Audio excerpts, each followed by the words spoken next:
ग्राम मीरकपुर में प्रतीक माध्यमिक शाला के वार्षिक उत्सव और ग्राम सावरगांव में श्रीमद् भागवत कथा में शामिल हुई खैरलांजी जनपद अध्यक्ष आशु गुनाराम बघेले। आपको बता दें कि वर्तमान समय में अधिकांश विद्यालयों में वार्षिक उत्सव कार्यक्रम के साथ साथ क्षेत्र में भक्तिमय वातावरण निर्मित हो चुका है, जिसके तहत विगत दिनांक 12 फरवरी 2023 को ग्राम मीरकपुर के प्रतीक माध्यमिक शाला में वार्षिक उत्सव संपन्न हुआ।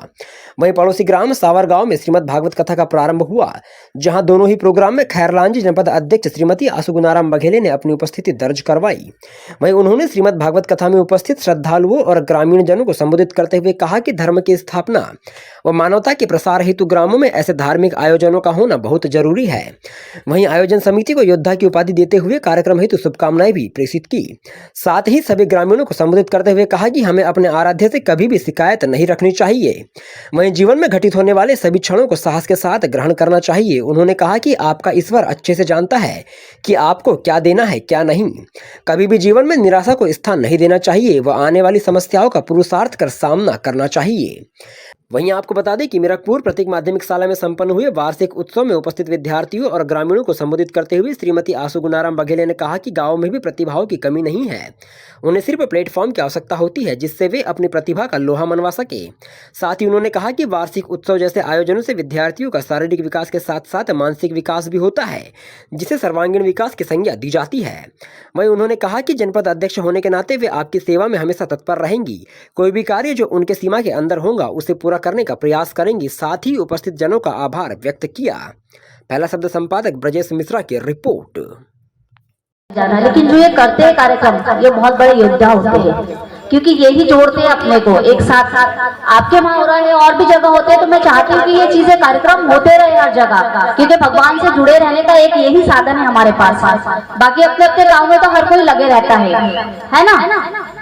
तो मैं ये चाहती हूँ कि ये चीजें चलती रहे, परंपरा चलती रहे। मैं आपको ये बताना चाहती हूँ, बहुत से लोगों को भगवान से शिकायत होती है ना। अपने को बहुत से लोगों को होती है भगवान से शिकायत। जैसे हम अपने पेरेंट्स, अपने माँ बाप से हम शिकायत करते हैं, वैसे हम भगवान से भी करते हैं। लेकिन जो चीज होती है वो सब चीज अच्छे के लिए होती है। मैं आपको एक कहानी सुना चाहती हूँ, छोटी सी, ज्यादा वक्त नहीं लूंगी, घबराइए मत। आप बोलोगे कहानी सुना रही मतलब बहुत लंबी होंगी, शॉर्ट है। एक माता को एक पुत्र होता, वो जन्म देती है पुत्र को। वो पुत्र बड़ा होता, थोड़ा बड़ा होता, उसकी एक उंगली कट जाती कोई कारणवश। माता बोलती कि मैं तो भगवान तेरी इतनी पूजा करती हूँ, तेरी सब कुछ करती हूँ, उसके बावजूद तूने मेरे पुत्र की हालत ऐसे कर दी कि उसकी एक उंगली काट दी। ये सब चीजें शिकायत चलते रहती है। कुछ दिनों बाद एक राक्षस आता वहां पर, उसको बलि देने रहती, एक पुत्र की, एक बच्चे की। वो उस बच्चे को उठा के लेके जाता है। लेकिन आपको पता है कि बलि किसकी दी जाती है? जो संपूर्ण हो, पूरा हो, ना के अधूरे हो, है ना। तो जब वो देखता उस बच्चे को, तो उसकी उंगली कटी रहती है। तो ये बोलता कि इसकी तो बलि मैं दे ही नहीं सकता, क्योंकि मुझे संपूर्ण चाहिए। वो उसको छोड़ देता। तब माता को समझ में आता कि भगवान जो भी करता है वो अच्छे के लिए करता है। तो हमें शिकायत नहीं करना चाहिए। उसके सुख दुख है तभी हम उसको याद करते हैं। अगर वो हर किसी को सुख देगा तो उसे याद कौन करेगा? इसलिए वो दुख भी देता है। तो दुख भी हमें स्वागत करना चाहिए, दुखों का भी, तभी हमें सुख भी मिलेगा। प्राप्त हमें सुख तभी होगा जब हम स्वीकार करेंगे कि हमारे को दुख मिले। और दुख हमें ऐसा है कि दुख हमें खुशी से लेना चाहिए, ना कि ऐसा रोग आके कि भाई हाँ आज हमारे घर में ये मृत्यु हो गई, आज हमारे घर में ऐसा हो गया, हमारे घर में वैसा हो गया, तो ऐसा क्यों हुआ। ऐसा नहीं, वो सब चीजें भाग्य में लिखी हुई है। आपके बोलने से, आपके इससे बदलने वाली नहीं है वो चीज।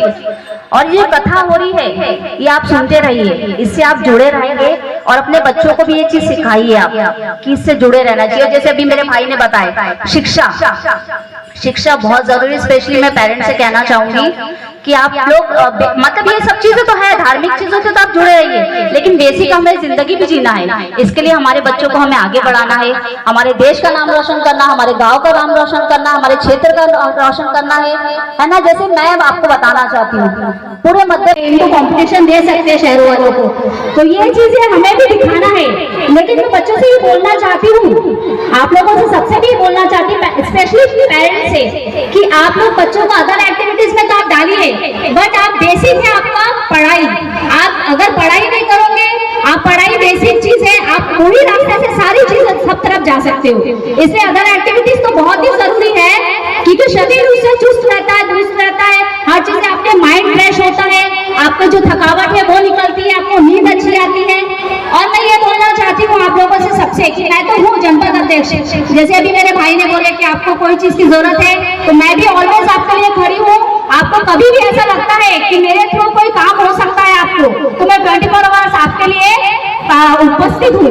तो आप प्लीज मुझे बताइए, मेरा सौभाग्य रहेगा कि मैं आपके काम आ सकूं। बस समय की नजाकत को देखते हुए मैं 2 शब्द यही करती हूँ। नेक्स्ट टाइम में अपन जरूर लंबी बातें करेंगे। धन्यवाद।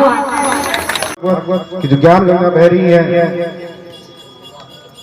जो यहाँ पर अखंड सप्ताह चल रहा है, उस बीच में हमारा स्वागत होना ये थोड़ा सा अजीब सा लगता है। और हम उस लायक भी नहीं है कि यहाँ पर आपको कुछ ज्ञान दे सके या कोई भाषण दे सके। यहाँ पर हमारे महाराज जी बैठे हैं, तो इस कार्यक्रम में उपस्थित हमारे सभी जनप्रतिनिधि हैं, आप सब जानते हैं, और महाराज जी हैं, और आप सभी मेरी माताएं बहनें, युवा साथी, बुजुर्गों, आप सबको मेरा प्रणाम। और मैं भाषण बिल्कुल नहीं देना चाह रहा था, लेकिन यहाँ पर जो मन संचालन जो कर रहे हैं उनसे बड़ा मैं प्रभावित हो गया हूँ, और उनकी बात को ऐसे ही खत्म नहीं करना चाह रहा था, इसलिए मैं आपके बीच यहाँ पर उपस्थित हुआ हूँ। आज ये जो हम कथा का रसपान कर रहे हैं, तो ये एक आध्यात्म है। मैं आपको बता दूं, आप ऐसे कई महापुरुष हुए हैं, आप चाहे धर्म को माने, या कुछ लोग ऐसे भी हो सकते हैं हमारे देश में हैं, या हमारे एरिया में भी हो सकते हैं जो नहीं भी मानते हो, कोई बात नहीं, लेकिन ये मेरा खुद का भी एक अनुभव है। आपको जब भी समय मिले, खास तौर पे ब्रह्म मुहूर्त के ऊपर 4 से 6 के बीच सुबह आप नहा धो करके आधा घंटा आप जिसको भी मानते हो उसके ध्यान में लीन हो जाइए। ये मैं खास तौर पे बच्चों को भी कहना चाहता हूं।